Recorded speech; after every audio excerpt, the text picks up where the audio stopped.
আসসালামু আলাইকুম প্রিয় শিক্ষার্থীরা, অনলাইন ক্লাসে সবাইকে স্বাগত। আশা করি সবাই ভালো আছে। গত ক্লাসে আমরা সপ্তম শ্রেণীর বিজ্ঞান পঞ্চম অধ্যায় নিয়ে আলোচনা করেছিলাম। পঞ্চম অধ্যায়ের কিছু অংশ নিয়ে আলোচনা করেছিলাম।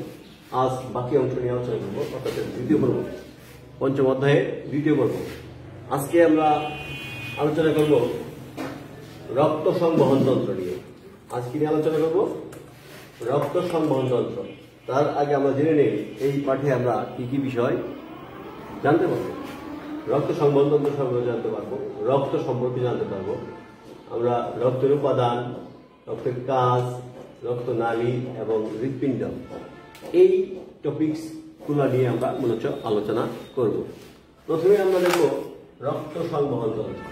রক্ত সংবহন যন্ত্র কাকে বলে? অর্থাৎ রক্ত সংবহন যন্ত্র আমরা জানি যে তন্ত্র দেহে রক্ত সঞ্চালিত করে বা রক্ত সঞ্চালন করে যে তন্ত্রের মাধ্যমে, তার নামই হলো, সেই সকল তন্ত্র একত্রে রক্ত সংবহন যন্ত্র বলে। এর মধ্যে কি কি আছে? এর মধ্যে পিছনে রক্ত আছে, রক্ত একটা, তারপরে কি আছে? রক্তনালী, রক্তনালী, রক্তনালীর মধ্যে আমরা ভাগ করবো, পরবর্তীতে আমরা দেখতে পারবো। তারপরে হৃৎপিণ্ড, হৃৎপিণ্ড, এই সকল উপাদান মিলেই হলো কি রক্ত সংবহন তন্ত্র। তো এখন আমরা রক্ত সংবহন তন্ত্র জানতে পারলাম। এরপরে আমরা জানবো রক্ত। আমাদের জানা অবশ্যই দরকার আছে রক্তটাকে। আমরা সবাই জানি যে রক্ত কি। আমরা জানি রক্ত একজন তরল রঙিন লাল রঙের তরল পদার্থ। রক্ত এক ধরনের কি লাল রঙের তরল পদার্থ। আর এটা হলো তরল যোজক কলা। এটা হলো কি? রক্ত কি? তরল যোজক কলা, তরল যোজক কলা, ইংরেজিতে যেটা বলি বা টিস্যু, আমরা একে টিস্যু বলি, তরল যোজক কলা বা টিস্যু। আর এর স্বাদ হচ্ছে ক্ষার স্বাদযুক্ত। কিরকম? ক্ষার স্বাদযুক্ত, ক্ষার স্বাদযুক্ত। তাহলে রক্ত সম্পর্কে আমরা কিছুটা জানতে পারলাম। এটি কি? এক ধরনের লাল রঙের তরল পদার্থ, নাম্বার ওয়ান। নাম্বার টু, তরল যোজক কলা বা টিস্যু। আর এর স্বাদ হচ্ছে ক্ষার ধর্মী, ক্ষার স্বাদযুক্ত। এরপরে জানবো আমরা রক্তের উপাদান। আমরা রক্তের মধ্যে দুই ধরনের উপাদান থাকে। এটা কিন্তু ভাগ করি। রক্ত, এখানে যদি রেখে আমরা রক্ত, একে দুইটি উপাদানে বিভক্ত করা যায়। উপাদান দুইটাই কি? রক্ত রস, একটা হলো রক্ত রস, আরটা হলো রক্ত কণিকা। রক্ত কণিকা, রক্ত রস, রক্ত রস। আমরা যদি একটা সেলকে চিন্তা করি, এটা একটা রক্তের একটা কোষ। এর মধ্যে রক্ত রস, রক্ত রস এটা হলো তরল পদার্থ, তরল, তরল। এটা হলো এই রক্তের মধ্যে 55%, অর্থাৎ 55% থাকে রক্ত রস। রক্ত রস থাকে 55%, অর্থাৎ 55%। এর ভিতরে রক্ত কণিকা গুলা, রক্ত কণিকা গুলা ভাসমান অবস্থায় থাকে। এর ভিতরে থাকে রক্ত কণিকা গুলা। এখন যাবো আমরা রক্ত কণিকা সম্পর্কে। আমরা রক্ত রস সম্পর্কে জানতে পারলাম। এখন একটা জিনিস জানা দরকার, এখানে রক্ত রসের মধ্যে আরেকটা জিনিস থাকে, সেটা হলো ফাইব্রিনোজেন। এর মধ্যে এই জলীয় অংশটা, এর মধ্যে থাকে এক প্রকার পদার্থ, সেটা হলো ফাইব্রিনোজেন। ফাইব্রিনোজেন, যেটা রক্ত জমাট বাঁধতে সাহায্য করে। তাহলে আমরা রক্ত রস সম্পর্কে কি জানলাম? রক্ত এটা একটা তরল পদার্থ, যেটা রক্তের কোষে 55% থাকে। তারপর রক্তের মধ্যে রক্ত কণিকা গুলো ভাসমান অবস্থায় থাকে, এবং এর মধ্যে আরেকটা জিনিস থাকে, সেটা হলো ফাইব্রিনোজেন, যেটা রক্ত জমাট বাঁধতে সাহায্য করে। তারপরে আমরা চলে যাই এখন রক্ত কণিকায়। রক্ত কণিকা তিন ধরনের। রক্ত কণিকা কয় ধরনের? তিন ধরনের। রক্ত কণিকা আবার তিন ধরনের, ভেরি ইম্পর্টেন্ট। রক্ত কণিকা আবার তিন ধরনের। আমরা অনেকেই জানি লোহিত রক্তকণিকা, লোহিত রক্তকণিকা বা আরবিসি,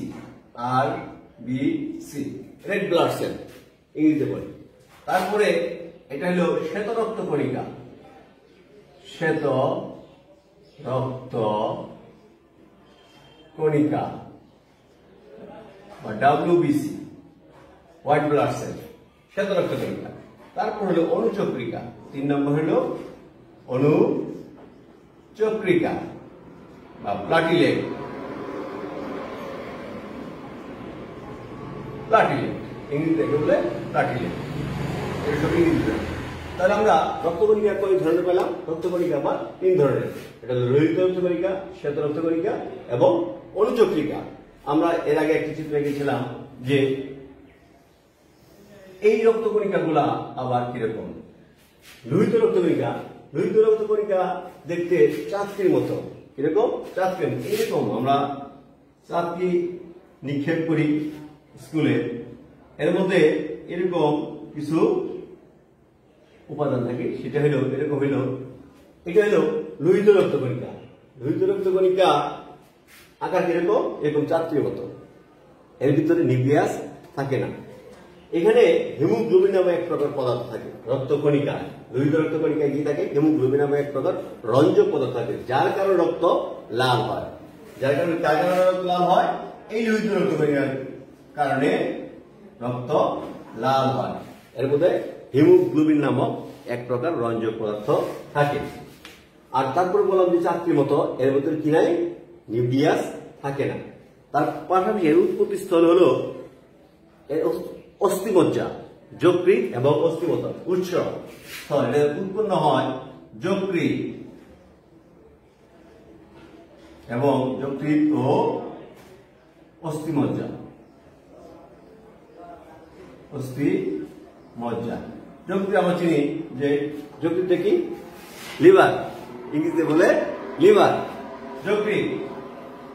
এখান থেকে এর উৎপত্তি হয়। তাহলে আমরা লোহিত রক্তকণিকা সম্পর্কে জানলাম যে এর মধ্যে কি থাকে? হিমোগ্লোবিন এবং এক প্রকার রঞ্জক পদার্থ থাকে, যার কারণে রক্তের রং লাল হয়। এর আকার চাকরির ন্যায়, এর ভিতর নিউক্লিয়াস থাকে না। হ্যাঁ, এইটুকু জানলাম আমরা। আর উৎপত্তি হলো এর যকৃৎ এবং অস্থিমজ্জা থেকে। এই দিন শ্বেত রক্তকণিকা, শ্বেত রক্তকণিকা লোহিত রক্তকণিকার চেয়ে একটু বড় টাইপের। এর ভিতরে আবার এটা হলো কি? শ্বেত রক্তকণিকা, শ্বেত রক্তকণিকা। এটা আকার একটু কার চেয়ে বড়? লোহিত রক্তকণিকার চেয়ে বড়। এর ভিতরে নিউক্লিয়াস থাকে। এর ভিতরে কি থাকে? নিউক্লিয়াস থাকে। এর ভিতরে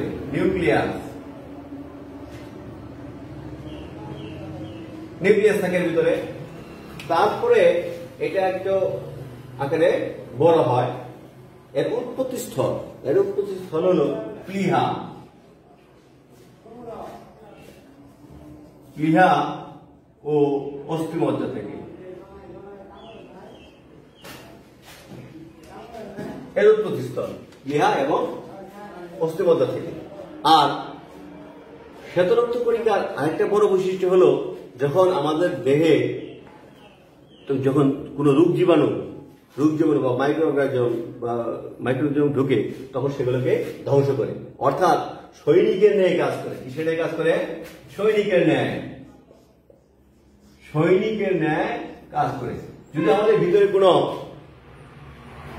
জীবাণু ঢুকে, কোনো রোগ হবে এরকম কোনো জীবাণু ঢুকে, তাহলে দেখা গেল যে এই যে শ্বেত রক্তকণিকা একটা জীবাণু যদি এরকম হয়, এটাকে গিলে ফেলে, এনগাল্প করে, গিলে ফেলে এটাকে ধ্বংস করে, যার নাম হলো ফ্যাগোসাইটোসিস। এই প্রক্রিয়াটার নাম, যে প্রক্রিয়া জীবাণুকে ধ্বংস করে, সেই প্রক্রিয়াটার নাম কি? ফ্যাগোসাইটোসিস। এই প্রক্রিয়ায় শ্বেত রক্তকণিকা জীবাণুকে ধ্বংস করে। তার মানে কিরকম মতো কাজ করে? সৈনিকের ন্যায় কাজ করে। তারপরে যাব আমরা অনুচক্রিকা বা প্লাটিলেট। অনুচক্রিকা কিরকম? অনুচক্রিকা আকারে অনেকটা ছোট এবং গোলাকার। অনুচক্রিকা আকারে কিরকম? ছোট এবং গোলাকার। এটা মজ্জা অস্থিমজ্জা থেকে তৈরি হয়। অস্থি মজ্জা, অস্থিমজ্জা, এটা আকারে ছোট এবং গোলাকার। এখানে নিউক্লিয়াস থাকে না। এটার কাজটা কি?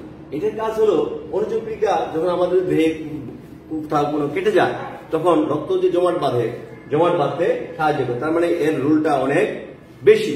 তারপর যখন কোথাও কেটে যায় আমাদের, রক্ত যদি বন্ধ না হয় তাহলে আমরা মারাও যেতে পারি। এই অনুচক্রিকা সেই ক্ষেত্রে আমাদের রক্ত জমাট বাঁধতে সাহায্য করে। তাহলে আমরা জানলাম যে রক্তের উপাদান সম্পর্কে জানলাম যে রক্ত দুই ধরনের হয়, রক্ত রস, রক্তকণিকা। তারপর লোহিত রক্তকণিকা আবার তিন ধরনের জানলাম, লোহিত রক্তকণিকা, লোহিত রক্তকণিকা, শ্বেত রক্তকণিকা এবং অনুচক্রিকা। এবং লোহিত রক্তকণিকা, শ্বেত রক্তকণিকা এবং অনুচক্রিকা এদের বর্ণনাটা আমরা জানতে পারলাম। ঠিক আছে, এখন আমরা জানবো রক্তের কাজ। রক্তের অনেকগুলো কাজ, ইতিমধ্যে আমরা অনেক কিছু আলোচনা করে ফেলেছি অলরেডি। যে রক্তের কাজগুলা কি একটু আমরা এক নজরে যদি দেখি, রক্ত কি কি করে। রক্তের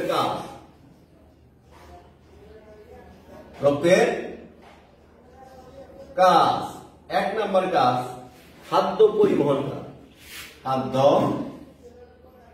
পরিবহন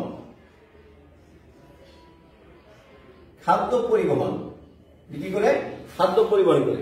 এই যেহেতু এটা কি যায়, রক্তগুলা বিভিন্ন কোষে চলে যায়, চলাচল করে রক্তনালীর মাধ্যমে, সেটা বিভিন্ন জায়গায় যায়। যে আমাদের বডিতে যে খাদ্য, আমাদের আন্তরিক অন্ত্রে খাদ্য শোষিত হয়, সেটা রক্তের মাধ্যমে দেহের বিভিন্ন কোষে পরিবহন করা রক্তের কাজ। তারপরে কাজ হচ্ছে অক্সিজেন পরিবহন করা। অক্সিজেন পরিবহন, কোষ বেঁচে থাকার জন্য অক্সিজেনের প্রয়োজন, অক্সিজেন পরিবহন করে। তারপর কি করে? রক্ত কার্বন ডাইঅক্সাইড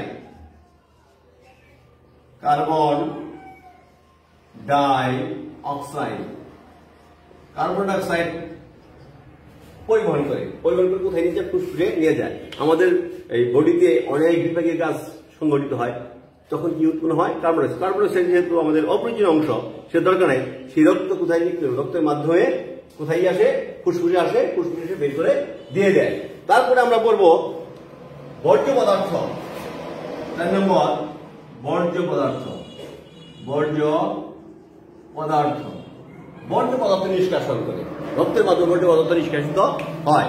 কিভাবে? রক্তের মাধ্যমে দেখে যে ইউরিনের মাধ্যমে আমরা এই বর্জ্যগুলা বের করে দিই। তারপর রোগ প্রতিরোধ ক্ষমতা। এর কি আছে? রোগ প্রতিরোধ ক্ষমতা। রোগ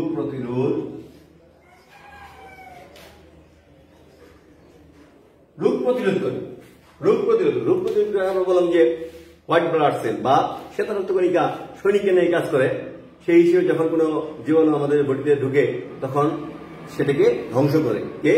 হোয়াইট ব্লাড সেল। তারপর হচ্ছে তাপমাত্রা নিয়ন্ত্রণ করে। কি করে? 6 নম্বর তাপমাত্রা নিয়ন্ত্রণ করে। 7 নম্বর হরমোন পরিবহন। হরমোন পরিবহন করে। নালীবিহীন গ্রন্থি থেকে হরমোনের সৃষ্টি হয়, তাই না? সেই হরমোনকে সে কি করে? পরিবহন করে বিভিন্ন জায়গায় নিয়ে যায় এবং হরমোন তার কাজগুলা করে। তারপর রক্ত জমাট বাঁধা। তারপর হলো রক্ত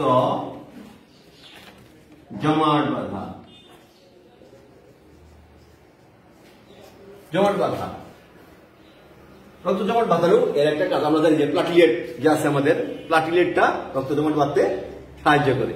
এই হলো রক্তের কাজ।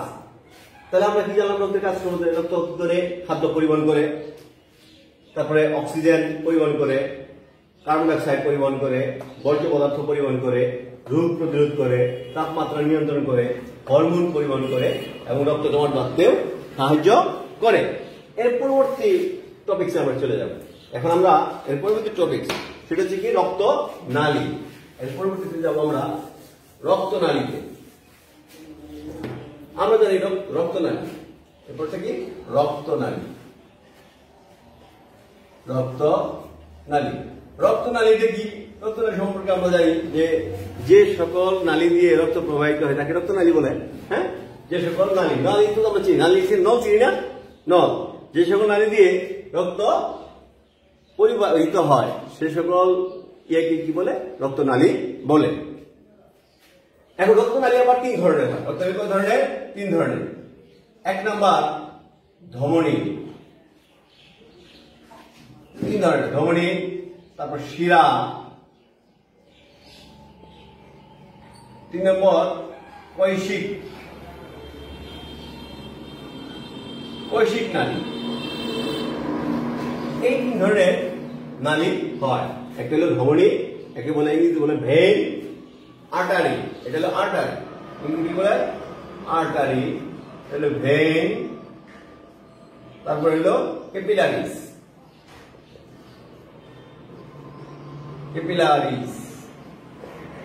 এই 3 ধরনের রক্তনালী আমরা পাই। এখন কথা হচ্ছে যে ধমনীটা কি? ধমনী কেমন? কি ধরনের ধমনী? ধমনীটি হচ্ছে আমরা যদি দেখি যে ধমনীটা একটু এরকম যদি হয়, নালীটা ধমনীর গাত্রটা একটু পুরু, ধমনীর আবরণ একটু পুরু, এবং এর যে ছিদ্রটা সেটা একটু ছোট হয়, আকারে ছোট হয়, একটু পুরো হয়। এরকম হচ্ছে ধমনী। ধমনী সাধারণত কি করে? ধমনী রক্ত হৃৎপিণ্ড থেকে রক্ত বডিতে নিয়ে যায়। এটা অক্সিজেনেটেড, অর্থাৎ অক্সিজেন যুক্ত রক্ত পরিবহন করে সাধারণত ধমনী। তারপরে দেখি আমরা শিরাও যদি এরকম করি যে শিরার বাইরের কাভারটা একটু বা আবরণটা একটু পাতলা, কার চেয়ে? ধমনীর চেয়ে, এবং এর পুরুত্ব বা গহ্বরটা একটু বড়, কার চেয়ে? ধমনীর চেয়ে। এটা যদি ধমনী হয়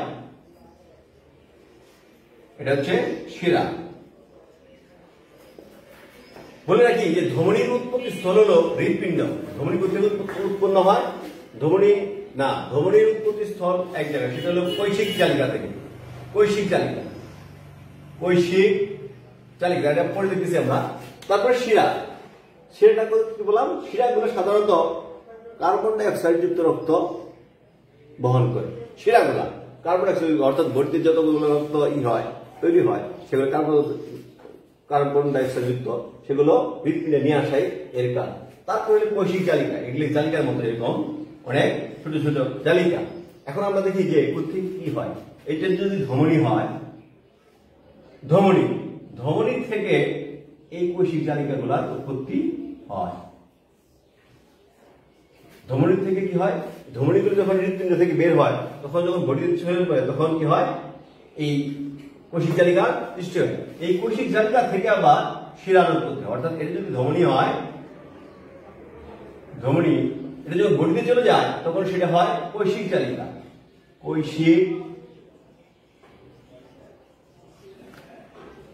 জালিকা। তারপরে কৈশিক জালিকা থেকে হয় শিরা। এই হলো রক্তনালী সম্পর্কে আমরা জানলাম যে রক্তনালী ধমনী একটা, তারপরে শিরা এবং কৈশিক জালিকা। কৈশিক জালিকা বলে অনেকটা চিকন, পুরুত্ব অনেক কম। আর আমরা বললাম যে ধমনী কোথা উৎপত্তি হয়? ধমনী উৎপত্তি হয় হৃৎপিণ্ড থেকে। তারপরে ধমনী যখন শেষ হয় তখন সেটা কৈশিক জালিকা থেকে আবার শিরার উৎপত্তি হয়। এই সম্বন্ধে এখন আমরা চলে যাব হৃৎপিণ্ডে। আমাদের লাস্ট টপিক সেটা হচ্ছে হৃৎপিণ্ড। এখন দেখো আমি একটা হৃৎপিণ্ডের ছবি আর্ট করেছি। হৃৎপিণ্ড হলো একটা মোচাকৃতি মাংসপিণ্ড, যেটা একটা ঐচ্ছিক পেশি দ্বারা গঠিত। পিণ্ড তোমার অনৈচ্ছিক পেশি, যে পেশির প্রতি আমাদের কোনো নিয়ন্ত্রণ নাই, এরকম পেশি দ্বারা গঠিত।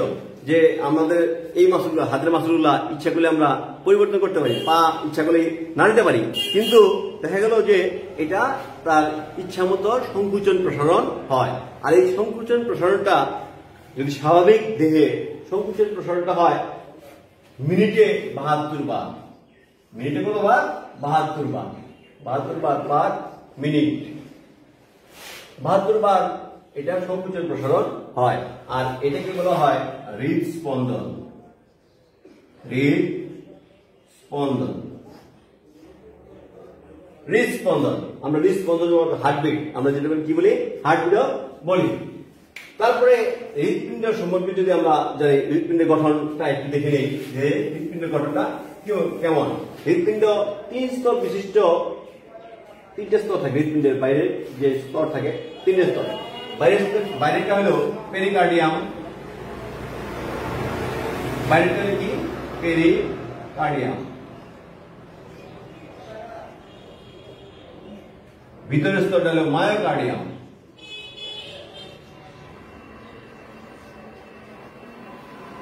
মায়োকার্ডিয়াম আর ভিতরের যে স্তরটা সেটার নাম হলো এন্ডোকার্ডিয়াম।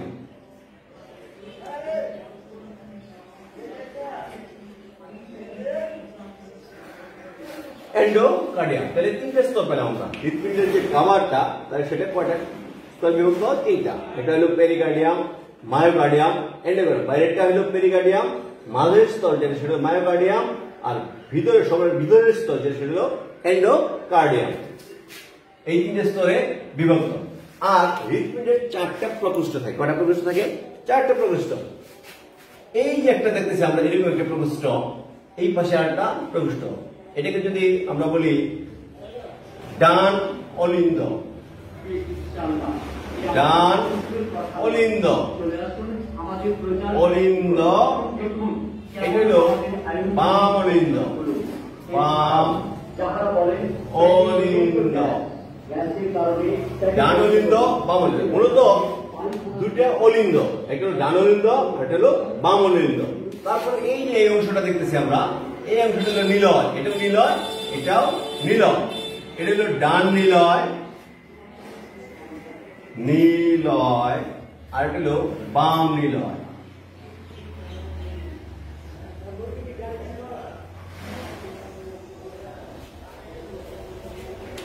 এটাকে বলে এট্রিয়াম বলে, ইংরেজিতে কি বলে? এট্রিয়াম আর ভেনিকল। যাই হোক, ডান অলিন্দ, বাম অলিন্দ, ডান নিলয়, বাম নিলয়। তারপরে আমরা দেখতেছি, দেখো এখানে কিছু তীর চিহ্ন দিয়ে দিয়েছি যে রক্ত কিভাবে পরিবাহিত হয়। তাহলে কয়টা চেম্বার পেলাম?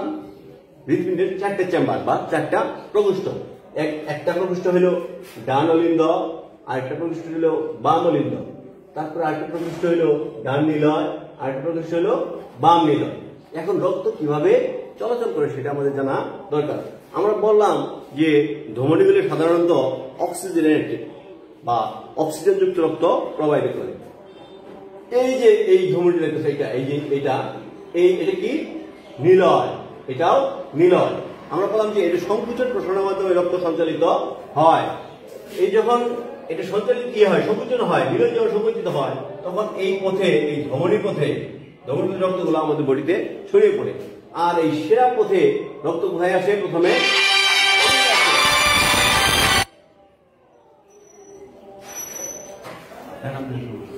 রক্ত অলিন্দে আসে, তার পরবর্তীতে এই পাশ দিয়েও দেখা গেল যে বাম অলিন্দে আসে। এইখানে অলিন্দ এবং নিলয়ের মাঝখানে একটা কপাটিকা থাকে, এখানে একটা কপাটিকা বা বাল্ব থাকে, এইখানে একটা কপাটিকা বাল্ব থাকে। যখন রক্ত এখানে আসে তখন এটা যদি প্রেসার করে তখন কি হয়, এর ভিতরে রক্ত এসে জমা হয়, নিলয়ে এসে জমা হয়। এখান থেকেও এখানে নিলয় এসে জমা হয়, এখান থেকে এখানে নিলয় এসে জমা হয়। আবার যখন এটা সংকুচিত হয় তখন এইখানেও একটা বাল্ব থাকে, এই যে ধমনী পথে, এই পথে রক্ত বের হয়ে যায়। এইভাবে রক্ত বডিতে ছড়িয়ে পড়ে। যা হোক, আমরা এতক্ষণ হৃদপিণ্ড নিয়ে আলোচনা করলাম অনেক। এই আজকের যে আলোচনাগুলা আশা করি তোমরা বুঝতে পেরেছ। তোমাদের ভালো করে বাসায় বসে আরেকবার করে বই দেখবে, দেখলে তোমরা পরিপূর্ণ ক্লিয়ার হয়ে যাবে। তো আজ আর নয়, সবাই ভালো থাকো, সুস্থ থাকো, খোদা হাফেজ।